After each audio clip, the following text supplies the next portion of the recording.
ಗಗನದಲ್ಲಿ ಶಶಿ ಹೆಜ್ಜೆ ಇಡುತ್ತಾ ಮೇಲೇರಿ ಬಂದನು. ಸುತ್ತಲೂ ನೀರಾವತೆ, ಗಂಭೀರ ವಾತಾವರಣ. ಸೀತೆಗೆ ಇನ್ನೂ ನಿದ್ದೆ ಬಂದಿರಲಿಲ್ಲ. ಕೈಕಾಲುಗಳಲ್ಲಿ ಶಕ್ತಿ ಕುಂದಿದಂತೆ ಭಾಸವಾಯಿತು. ವಿಚಾರಗಳು ಮೆದುಳನ್ನೇ ಜಾಲಾಡುವಂತೆ ಪ್ರವಹಿಸುತ್ತಿದ್ದವು. ಪತಿಯ ಮಂಚದಿಂದ ಮೆಲ್ಲನೆ ಮೇಲೆದ್ದು ಅವಳು ತಣ್ಣನೆ ಗಾಳಿಗೆ ಮೈಯೊಡ್ಡಲು ಅಂಗಳಕ್ಕೆ ಬಂದಳು. ಹೃದಯದಲ್ಲೇನೋ ತಳಮಳ.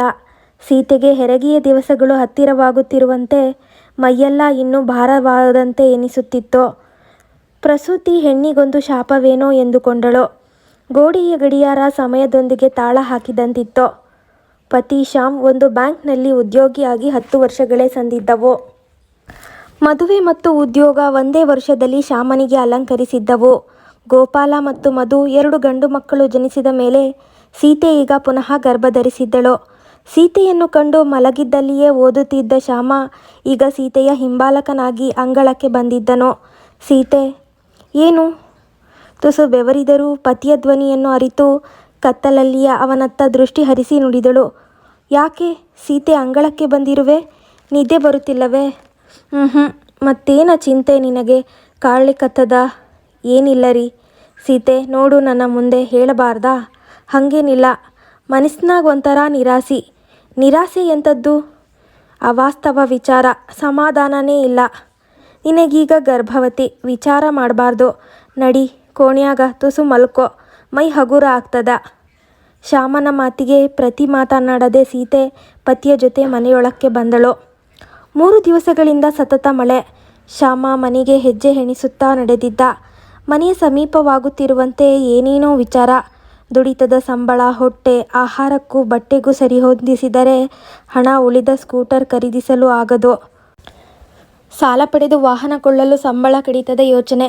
ಸೀತೆ ಗರ್ಭಿಣಿ. ಅವಳ ಹೆರಿಗೆ ಆಯಿತೆಂದರೆ ಕುಟುಂಬ ಯೋಜನಾ ಶಸ್ತ್ರಕ್ರಿಯೆ ಮಾಡಿಸಬೇಕು. ಸುಂದರವಾದ ಮಡದಿ, 3 ಮಕ್ಕಳು.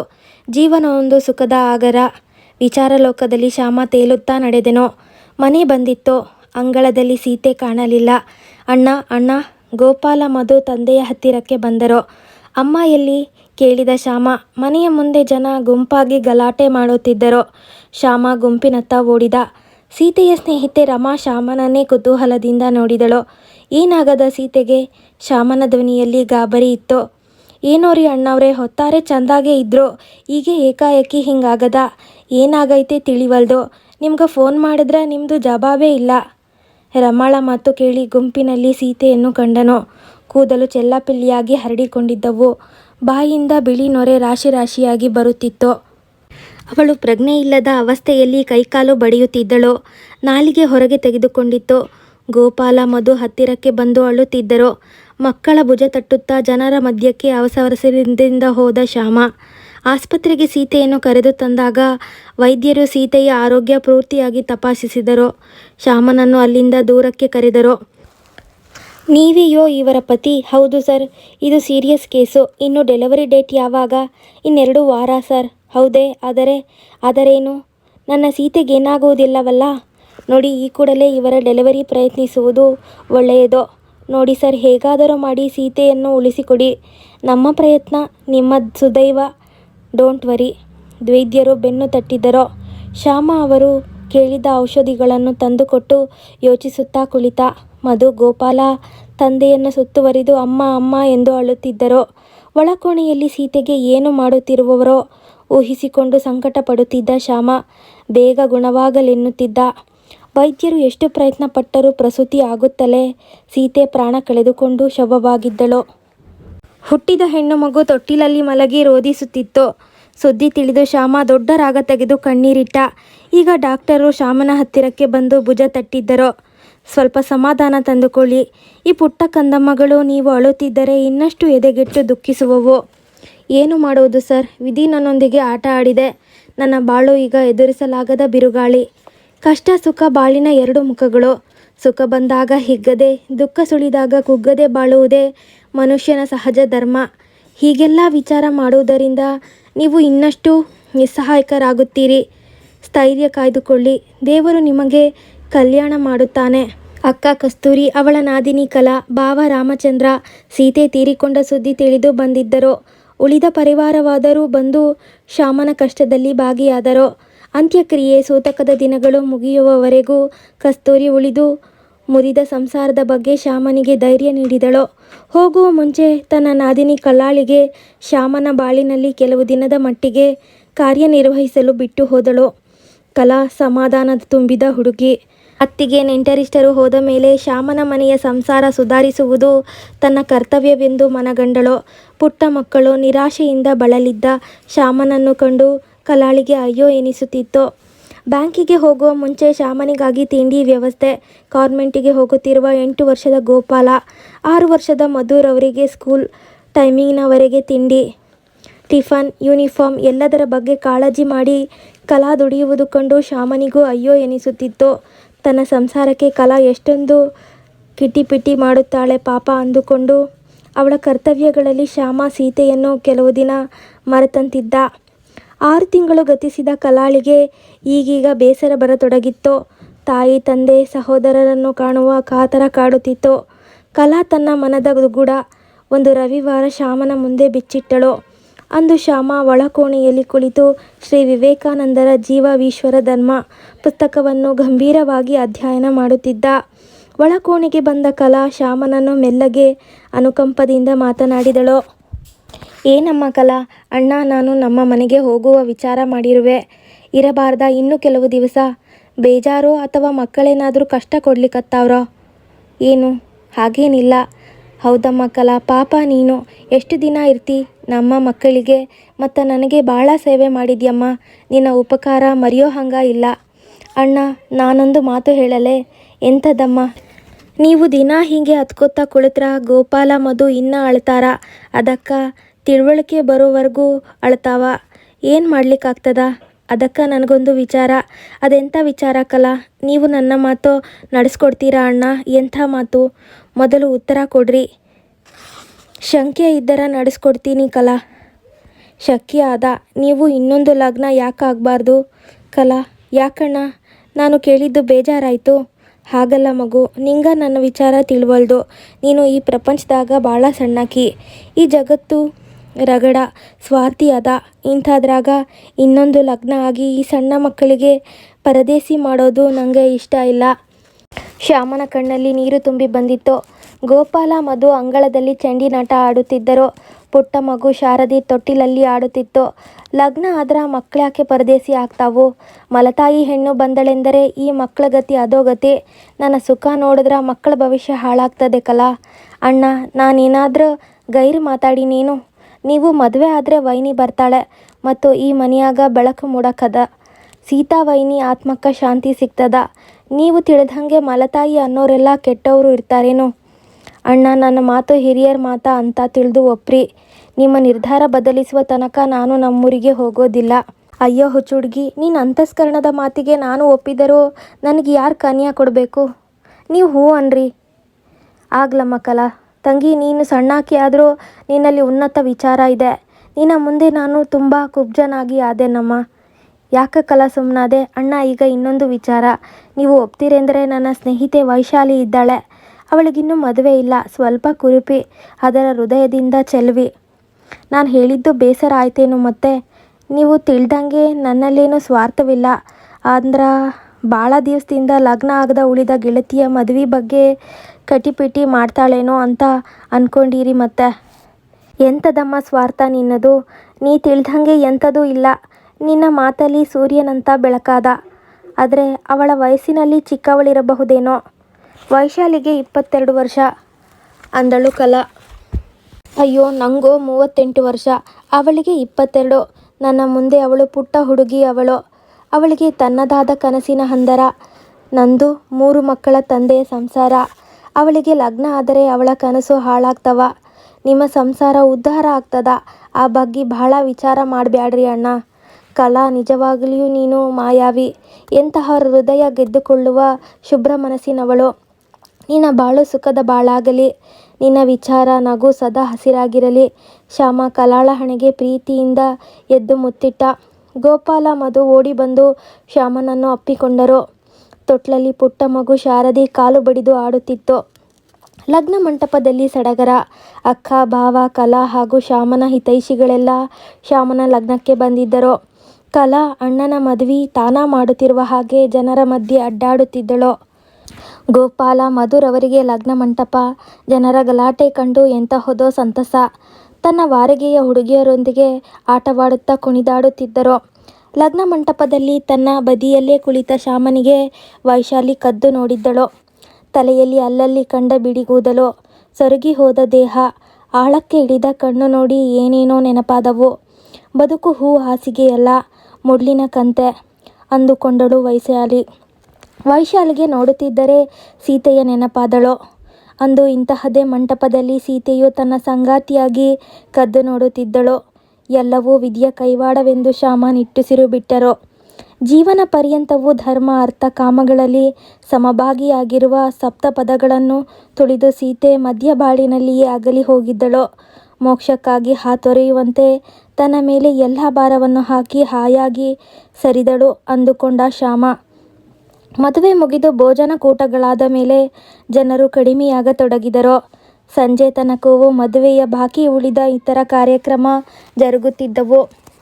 ಜೋಡಿ ಹಕ್ಕಿಗಳಂತೆ ಶ್ಯಾಮ ಮತ್ತು ವೈಶಾಲಿ ಅಲ್ಲಿ ಇಲ್ಲಿ ಕುಳಿತು ಬೇಸರ ಅನುಭವಿಸುತ್ತಿದ್ದರು. ಮದುವೆ ಮುಗಿಸಿಕೊಂಡು ತಮ್ಮ ಮನೆಗೆ ಬಂದ 2-3 ದಿವಸಗಳ ನಂತರ ಶೋಭನ ಕಾರ್ಯಕ್ರಮ ಏರ್ಪಟ್ಟಿತ್ತು. ಅಂದು ರಾತ್ರಿ ಮಧು ಮತ್ತು ಗೋಪಾಲ ತಂದೆ ಹತ್ತಿರ ಮಲಗುವುದಾಗಿ ಹಠ ಹಿಡಿದರು. ವೈಶಾಲಿಯ ಹೃದಯದಲ್ಲಿ ಎಂತಹದೋ ಕಳವಳ. ಶ್ಯಾಮನಿಗೆ ಸಂಕೋಚವಾಯಿತು. ಮಧು ಗೋಪಾಲರಿಗೆ ಸಂತೈಸುವ ರೀತಿಯಲ್ಲಿ, ನೀವಿವತ್ತು ನಿಮ್ಮ ಸೋದರತ್ತೆಯವರ ಹತ್ತಿರ ಮಲಗಬೇಕು, ಮೆಲ್ಲಗೆ ಮಧುವಿನ ಕಿವಿಯಲ್ಲಿ ನುಡಿದ. ವೈಶಾಲಿ ಕಿಲಕಿಲನೆ ನಕ್ಕಳು. ಶ್ಯಾಮನೊಮ್ಮೆ ವೈಶಾಲಿಯನತ್ತ ನೋಡಿದ. ಪುನಃ ಮಕ್ಕಳಿಬ್ಬರಿಗೆ ಕೋಣೆಯಿಂದ ಹೊರಗೆ ಕರೆದುಕೊಂಡು ಬಂದು ಅಕ್ಕನಿಗೆ ಒಪ್ಪಿಸಿ ವೈಶಾಲಿ ಹತ್ತಿರ ಬಂದ.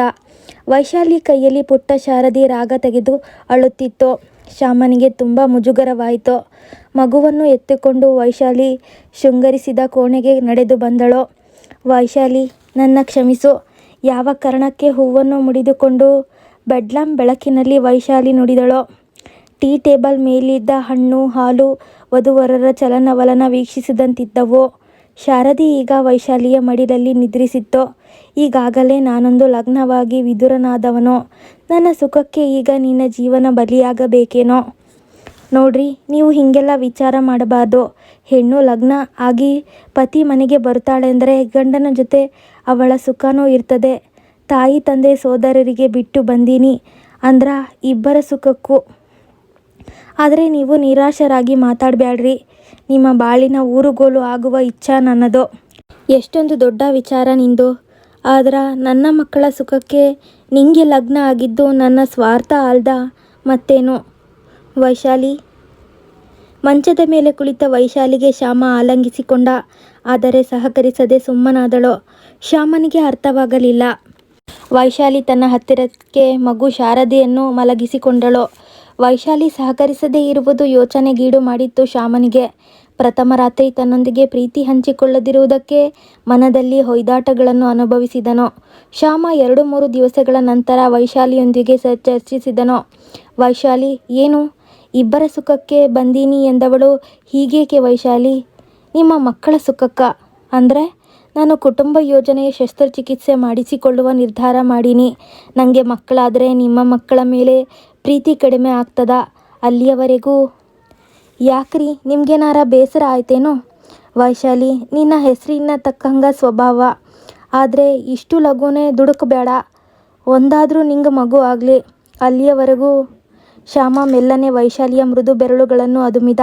ನೋಡ್ರಿ, ದಯವಿಟ್ಟು ನನ್ನ ಪ್ರಾರ್ಥನೆನ ಅಡ್ಡ ಮಾಡಬೇಡ್ರಿ. ನನ್ನ ನಿರ್ಧಾರಕ್ಕೆ ಒಪ್ಪಿಕೊಳ್ಳ್ರಿ. ಇದ್ರಾಗ ಇಬ್ಬರಿಗೆ ಸುಖ ಆಗ್ತದ. ವೈಶಾಲಿ, ನಿನ್ನಂಥ ಕಠಿಣ ಮೃತ ನೀನು ನನ್ನ ಯಾವ ಜನ್ಮದ ಪುಣ್ಯದ ಫಲನೋ? ಈ ಮಕ್ಕಳಿಗೆ ಮಲತಾಯಿಯಾಗಲ್ದೆ ಸಾಕ್ಷಾತ್ ನನ್ನ ಸೀತೆ ನೀನು. ಶ್ಯಾಮನನ ಕಣ್ಣು ತುಂಬು ಬಂದವು. ನಾನು ಸಾಕ್ಷಾತ್ ಸೀತೆ ನಿಮಗನಿಸುವುದಾದರೆ ನನಗೆ ಸೀತೆ ಅಂತ ಯಾಕೆ ಕರಿಬಾರ್ದು ವೈಶಾಲಿ? ಹೌದೌದು, ನಾನು ಬೇಸರರಾಗಿ ಕೇಳ್ತಾ ಇಲ್ಲ. ಸೀತೆ ಬಿಟ್ಟು ಹೋಗಿದ್ದ ಕರ್ತವ್ಯ ಪೂರ್ತಿ ಮಾಡೋದು ನನ್ನ ಕೆಲಸ. ಮತ್ತೆ ಪತಿವ್ರತಾ ಧರ್ಮ. ವೈಶಾಲಿಯ ಕಣ್ಣೀರು ಹರಿದು ಬಂದಿತ್ತು. ಶಾರದಿ ಮಂಚದ ಮೇಲೆ ಮೆತ್ತನೆ ಹಾಸಿಗೆಯಲ್ಲಿ ನಿದ್ದೆಯ ಗೊರಕೆ ಹೊಡೆಯುತ್ತಿತ್ತು. ಇಷ್ಟೊತ್ತಿನವರೆಗೂ ವಧುವರರು ಮಾತನಾಡುತ್ತಿದ್ದಾರೋ? ಹೊರಗೆ ಬೆಳಕಿನ ಶುಭ್ರ ಕಿರಣಗಳ ಸ್ವಾಗತಕ್ಕೆ ಹಕ್ಕಿಗಳು ಇಂಚರನಾದ ಮಾಡುತ್ತಿದ್ದವು. ಬೆಳಗಾದ ಮೇಲೆ ವೈಶಾಲಿಗೆ ಏನೋ ಮನದಲ್ಲಿ ಉಲ್ಲಾಸ. ತಾನು ದೊಡ್ಡ ತ್ಯಾಗಕ್ಕೆ ತನ್ನದೆಲ್ಲವೂ ಧಾರೆ ಎರೆದ ಹಾಗೆ ಸಂಭ್ರಮಿಸಿದಳು. ಕಾರ್ಯಕ್ರಮ ಮುಗಿದು ಅಕ್ಕ, ಭಾವ, ಇತರರೆಲ್ಲ ಹೋಗಿದ್ದ 15 ದಿವಸಕ್ಕೆ ಶ್ಯಾಮ ಮತ್ತು ವೈಶಾಲಿ ವೈದ್ಯರನ್ನು ವಿಚಾರಿಸಿಕೊಂಡು ಬರಲು ಆಸ್ಪತ್ರೆಗೆ ತೆರಳಿದರು. ಕುಟುಂಬ ಯೋಜನಾ ಶಸ್ತ್ರಚಿಕಿತ್ಸೆಯನ್ನು ಒಂದು ದಿನ ನಿರ್ಧಾರಗೊಂಡಿತ್ತು. ಕುಟುಂಬ ಯೋಜನೆ ಶಸ್ತ್ರಕ್ರಿಯೆ ಮಾಡಿಸಿಕೊಂಡ ವೈಶಾಲಿಯ ಬಗ್ಗೆ ಶ್ಯಾಮನಿಗೆ ಮನದಲ್ಲಿ ತುಂಬಲಾರದ ವೇದನೆ. ಮಕ್ಕಳಾಗದ ಮೊದಲೇ ತನ್ನ ತಾಯ್ತನವನ್ನು ಇತರರಿಗಾಗಿ ಬಲಿಕೊಟ್ಟಳು ವೈಶಾಲಿ. ಇಂಥ ಹೆಣ್ಣು ಈ ವಿಶ್ವದಲ್ಲಿ ಇನ್ನೆಲ್ಲಾದರೂ ಉಂಟೆ? ಇವಳ ಔದಾರ್ಯಕ್ಕೆ ಇನ್ನೊಂದು ಉದಾಹರಣೆಯೇ ಇಲ್ಲ. ಏನು ವಿಚಾರ ಮಾಡ್ಲಿಕ್ಕತ್ತೀರಿ? ನಿನ್ನ ಬಗ್ಗೆನೇ. ನಂದೆಲ್ಲ ನಿಮ್ಮದು ಆದ ಆಮೇಲೆ ಇನ್ನೇನು ನನ್ನ ಹತ್ರ? ವೈಶಾಲಿ, ನಿಮ್ಮ ಕಣ್ಣಲ್ಲಿ ನೀರು? ಇದು ನೀರಲ್ಲ, ನಿನ್ನ ತ್ಯಾಗಕ್ಕೆ ಪುಟ್ಟ ಕಾಣಿಕೆ. ನೀನು ದೇವತೆಗಳಿಗೂ ಮೀರಿದ ದಾತೃದೇವತೆ ನೀನು. ನೋಡ್ರಿ, ನಂಗೆ ಭಾಳ ಹೊಗಳ್ಬ್ಯಾಡ್ರಿ. ನಿಮ್ಮ ಮುರಿದ ಸಂಸಾರ ಸುಧಾರಿಸೋದು ನಂದು ಕರ್ತವ್ಯ ಅಲ್ಲೇನು? ವೈಶಾಲಿ, ನಿನ್ನಂಥ ಗುಣದವರು ಈ ಸಮಾಜದಲ್ಲಿ ಇದ್ದಿದ್ದರೆ ಈ ಲೋಕದಲ್ಲಿ ಮಲತಾಯಿ ಅನ್ನೋ ಪದಕ್ಕೆ ಕಳಂಕ ಇರ್ತಿರ್ಲಿಲ್ಲ. ಮಂಚದಲ್ಲಿ ಮಲಗಿ ಶಸ್ತ್ರಕ್ರಿಯೆಯಿಂದಾದ ನೋವನ್ನು ಅನುಭವಿಸುತ್ತಿದ್ದ ವೈಶಾಲಿ ಮೃದುವಾಗಿ ನಕ್ಕಳು. ಶಾರದಿ ಅಮ್ಮ ಅಮ್ಮ ಎಂದು ಅಂಬೆಗಾಲಿಟ್ಟು ಮನೆಯಲ್ಲಿ ಆಡುತ್ತಿದ್ದರೆ ಗೋಪಾಲ, ಮಧು ಅಂಗಳದಲ್ಲಿದ್ದರು. ಈಗ ಅವರ ಸುಖ ಸಂಸಾರಕ್ಕೆ 20 ವರ್ಷಗಳೇ ಸಂದಿವೆ. ಈಗ ಮಗಳು ಶಾರದಿ ಮದುವೆ ವಯಸ್ಸಿಗೆ ಬಂದಿದ್ದಾಳೆ. ಒಂದು ದಿನ ಬೆಳಗ್ಗೆ ಶ್ಯಾಮ್ ಅವರು ಬ್ಯಾಂಕಿಗೆ ಹೊರಡುವ ಲಘು ಬಗೆಯಲ್ಲಿದ್ದರು. ನೋಡ್ರಿ, ಇವತ್ತು ಬ್ಯಾಂಕಿನಿಂದ ಲಘುನ ಬನ್ರಿ. ಅದೆಂಥ ವಿಷಯ? ವಿಶೇಷ ಅದ ಮರ್ತೀರೇನು? ದಿನ ಬ್ಯಾಂಕಿಗೆ ಹೋಗುವ ಮುಂದ ನಿನ್ನ ಕಾಳಜಿ ನನ್ನ ಬಗ್ಗೆ ಇದ್ದುದ್ದೆ. ಈ ಮಾತು ಕೇಳಿಲಿಕ್ಕೆ ಮರಿಲಾರಿ, ಹೌದಲ್ಲ? ಅದಲ್ಲ ರೀ, ಇವತ್ತು ಶಾರದಿಗೆ ನೋಡುವುದಕ್ಕೆ ಗಂಡಿನವರು ಬರುವುದು ಇದಾರ. ಅದಕ್ಕಾಗಿ ಹೇಳಕತ್ತೀನಿ. ಬ್ಯಾಂಕಿನೊಳಗೆ ಕೆಲಸ ಮಾಡ್ಕೊತಾ ಕೂತ್ರಂದ್ರ ಇವತ್ತಿಂದೆಲ್ಲ ನೆನಪು ಆಗೋಲ್ದ ನಿಮ್ಗೆ. ವೈಶಾಲಿ ಕಡೆಗೆ ತಿರುಗಿ ಶ್ಯಾಮ ನೋಡಿದ. ಮುಖದ ಮೇಲೆ ಚೆಲ್ಲಾಪಿಲ್ಲಿಯಾಗಿ ಅಲ್ಲಲ್ಲಿ ಬಿಳಿಯಾಗಿ ಕೂದಲು ಹರಡಿ ಇದ್ದವು. ಸಣ್ಣ ಬೆವರಿನ ಹನಿ ಹಣೆಯ ಮೇಲೆ ಒಸರುತ್ತಿತ್ತು. ಮನೆಯ ಪೂರ್ತಿ ಜವಾಬ್ದಾರಿ ಹೊತ್ತು ಕೊಂಡಿದ್ದಂಗೆ ಕಂಡಳು. ಯಾಕ್ರಿ, ಎಂದೂ ನೋಡ್ಲಿಲ್ದಂಗೆ ನೋಡಕತ್ತೀರಿ? ಹೌದು ವೈಶಾಲಿ, ಯಾಕೋ ಇವತ್ತು ನಿಂಗೆ ನೋಡಬೇಕು ಅಂತ ಅನಿಸಿಕತ್ತದ. ಸದಾ ನನ್ನ ಬಗ್ಗೆ, ನಮ್ಮ ಸಂಸಾರದ ಬಗ್ಗೆ ಕಾಳಜಿ ಇರೋ ನೀನು ತ್ಯಾಗಮೂರ್ತಿ ಎಂದು ಶ್ಯಾಮ ಅಂಗಳದಲ್ಲಿದ್ದ ಸ್ಕೂಟರ್ ಸ್ಟಾರ್ಟ್ ಮಾಡಿ ರಸ್ತೆಯ ಅಂಚಿಗೆ ನಡೆದನು. ವೈಶಾಲಿ, ಕಾಳಜಿ ಮಾಡಬೇಡ, ಬೇಗ ಬರ್ತೀನಿ ಎಂದು ಹೇಳಿ ಹೋಗುತ್ತಿರುವ ಶ್ಯಾಮನನ್ನೇ ಕಂಡಳು. ಬಡಕಲು ಶರೀರ, ನೆರೆ ಕೂದಲು ಶ್ಯಾಮನಲ್ಲಿ ಕಂಡ ವೈಶಾಲಿ ಇವರಿಗೆಂಥ ಸುಖನೋ ಅಂದುಕೊಂಡಳು. ಗೋಪಾಲ, ಮಧುರವರ ವೈದ್ಯಕೀಯ ಶಿಕ್ಷಣ ಮುಗಿಯುತ್ತೆಂದರೆ ಜೀವನವೊಂದು ಸುಖಮಯ ಮನದಲ್ಲೇ ನುಡಿದಳು. ಸ್ಕೂಟರ್ನತ್ತ ಹೊಗೆ ಬಿಡುತ್ತಾ ಹೋಗುತ್ತಿತ್ತು. ದೂರಕ್ಕೆ ಹೋಗುವವರೆಗೂ ವೈಶಾಲಿ ಶ್ಯಾಮನನ್ನೇ ಕಂಡಳು. ರಸ್ತೆಯ ತಿರುವಿನಲ್ಲಿ ಶ್ಯಾಮ ಕಳೆದು ಹೋಗಿದ್ದ. ಶಾರದಿ ಕಾಲೇಜಿನಿಂದ ಮನೆಗೆ ಬಂದಿದ್ದಳು. ವೈಶಾಲಿ ಶಾರದಿಗೆ ಶೃಂಗರಿಸಿಕೊಳ್ಳಲು ತಿಳಿಸುತ್ತಿದ್ದಳು. ಗಂಡಿನವರು ಹುಡುಗಿ ನೋಡಲು ಮನೆಗೆ ಬರುವ ಕಾರಣಕ್ಕೆ ಅವಸರವೋ ಅವಸರ. ಮನೆಯೆಲ್ಲವೂ ಹೋರಣವಾಗಿಟ್ಟಳು. ಮನೆಯ ಪ್ರತಿ ಕೋಣೆ ವೈಶಾಲಿಯಿಂದ ಶೃಂಗರಿಸಿಕೊಂಡು ಯಾರದ್ದೋ ಬರುವಿಕೆಗಾಗಿ ಕಾಯುತ್ತಿದ್ದವು. ಅಣ್ಣ ಇಂದು ಇನ್ನೂ ಬ್ಯಾಂಕಿನಿಂದ ಬಂದಿಲ್ಲವೆಂದು ಶಾರದಿಗೆ ತಂದೆಯ ಬಗ್ಗೆ ಡೋಲಾಯಮಾನ ಸ್ಥಿತಿ ಕಾಡುತ್ತಿತ್ತು. ಕಾರಿನಲ್ಲಿ ಗಂಡನವರು ಶಾರದಿಯನ್ನು ನೋಡಲು ಬಂದಿದ್ದರು. ಆದರೆ ಶ್ಯಾಮ ಇನ್ನೂ ಬಂದಿರಲಿಲ್ಲ. ಗೋಡೆಯ ಗಡಿಯಾರ ಆಗಲೇ ಸಂಜೆ 6 ಗಂಟೆ ಬಾರಿಸಿತ್ತು. ಅತಿಥಿಗಳು ಮತ್ತು ವೈಶಾಲಿ ಶ್ಯಾಮನ ಬರುವಿಕೆಗಾಗಿ ಕಾಯುತ್ತಿದ್ದರು. ಇವರಿಗೆ ಎಷ್ಟು ಸಲ ಹೇಳಿದರೂ ತಮ್ಮ ಗುಣ ಬಿಡೋಲ್ಲ. ಇವತ್ತಾದರೂ ಬರಬಾರ್ದಾ? ಈ ಚಿಂತ್ಯಾಗ ನನ್ನ ಜೀವಮಾನ ಹೋಯ್ತು. ವೈಶಾಲಿ ಗೊಣಗುತ್ತಾ ಗಂಡನಿಗಾಗಿ ಒಳಗೊಮ್ಮೆ ಹೊರಗೊಮ್ಮೆ ಇಣುಕುತ್ತಿದ್ದಳು. ಅತಿಥಿಗಳು ಈಗ ಅವಸರ ಮಾಡುತ್ತಿದ್ದರು. ರಾತ್ರಿ 8 ಗಂಟೆಯಾಗಿತ್ತು. ಕೊನೆಯ ಸಲ ಗಂಡಿನವರಿಗೆ ಸಮಾಧಾನ ಹೇಳಿ ಶ್ಯಾಮನಿಗೆ ನಿರೀಕ್ಷಿಸಲು ಅಂಗಳಕ್ಕೆ ಬಂದಳು. ಬ್ಯಾಂಕಿಗೂ ಫೋನ್ ಹಾಯಿಸಿದರೂ ಉತ್ತರವಿಲ್ಲದೆ ಬಗ್ಗೆ ಅಸಮಾಧಾನ, ಎಂತಹದ್ದೋ ವೇದನೆ. ಅಷ್ಟರಲ್ಲಿ ರಸ್ತೆಯ ಕೊನೆಗೆ ತಮ್ಮ ಮನೆಯತ್ತ ಒಂದು ಜೀಪು ಬಂದು ನಿಂತಿತ್ತು. ಜೀಪಿನಿಂದ ಇಳಿದ ಬಂದ ಒಬ್ಬ ಪೊಲೀಸ್ ವ್ಯಕ್ತಿ ವೈಶಾಲಿ ಹತ್ತಿರಕ್ಕೆ ಬಂದನು. ಇದು ಶ್ಯಾಮನವರ ಮನೆ ತಾನೇ? ಹೌದು. ಏನು ಬೇಕಾಗಿತ್ತು? ವೈಶಾಲಿಯ ಕಣ್ಣುಗಳಲ್ಲಿ ಕುತೂಹಲ. ನೀವು ಅವರ ಮಡದಿಯೋ? ಹೌದು. I am very sorry. ಶ್ಯಾಮನವರು ಸ್ಕೂಟರ್ನ ಅಪಘಾತದಲ್ಲಿ ಮರಣ ಹೊಂದಿರುತ್ತಾರೆ. ಅವರು ಸಾಯುವ ಮುಂಚೆ ಆಸ್ಪತ್ರೆಯಲ್ಲಿ ಹೇಳಿದ ವಿಳಾಸದ ಮೇರೆಗೆ ಬಂದಿದ್ದೇವೆ. ಆದರೆ ಉಳಿದ ವಿಷಯ ಹೇಳುವ ಮುಂಚೆಯೇ ಅಸುನೀಗಿದರು. ಕೇಳುತ್ತಿರುವಾಗ ಹಾಗೆ ವೈಶಾಲಿ ದಿಟ್ಟಿಸುತ್ತಾ ಕುಸಿದು ಬಿದ್ದಳು. ಪ್ರಜ್ಞಾಹೀನ ಸ್ಥಿತಿ ಕಂಡು ಗಂಡಿನವರ ಜನ ಮತ್ತು ಶಾರದಿ ಬೆರಗಾದರು. ಶಾರದಿ ತಂದೆಯ ನೆನಪು ಮಾಡುತ್ತಾ ಗೋಗರೆಯುತ್ತಿದ್ದಳು. ಬಂದ ಅತಿಥಿಗಳಿಗೆ ಸಮಾಧಾನ ಮಾಡುವುದೇ ಇದೊಂದು ಕರ್ತವ್ಯವಾಗಿತ್ತು. ವೈಶಾಲಿಯ ಮನೆಯೊಂದು ಈಗ ದುಃಖದ ಅಗ್ನಿಯ ಅರಗಿನ ಮನೆಯಾಗಿತ್ತು.